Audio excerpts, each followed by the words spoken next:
Okay, this is the third and final video for Dante patching, CL5 routing in the system, and I wanted to just go over how everything is connected. So we have our CL5 mixer. There's an iPad connected into XLR ports in the back. That's where we run our Spotify. The CL5 is then connected to a switch, which is down at the end of the sound booth in the bottom. That switch is part of our Dante network. All of our wireless mics, which are also in this area over here, they're all, for the most part, they communicate on Dante, so they're also plugged into here.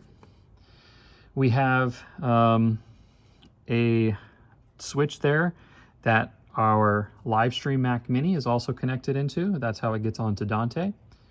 Now, this Dante switch then goes backstage. There's a Dante, either an Ethernet cable that runs under the floor, goes to the backstage, and there's a switch back there. From there, we have Rio 1 and Rio 2. Those are both connected Ethernet into the switch. That puts them on Dante. The other things that go into this switch is we have our Pro 7 computer, which is running Dante Virtual Sound Card. There's an Ethernet line that's running from there down into the switch as well, and that's where it makes its connection onto the Dante network. Now the live stream computer, it does have, like I said, it has a Dante connection, but what we had to do is we wanted to get a preview bus set up on the Mac Mini. So what I did is I took the headphones amp that our headphones are connected into, I connected it to an AVIO Dante device from Audinate. That puts it on the Dante network. And then there's XLRs coming from here into the headphones amp. So that way the person that's on the Mac Mini can actually use a headphones amp to listen to the preview bus for the live stream audio. They don't have to use the headphones jack on the Mac Mini. So just it's a little bit better of a setup.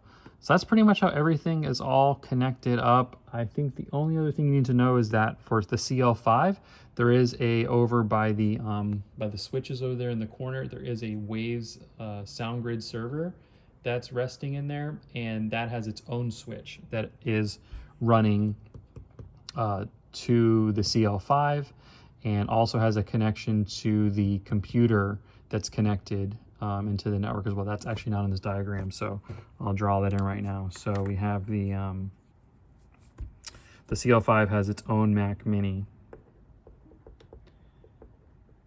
that is connected to the Dante switch, but then it also has its own separate switch, which has the Waves sound grid server, which is just like a standalone device that plugs into that switch, and that's how the Mac Mini interfaces with the CL5 for Waves and for Dante.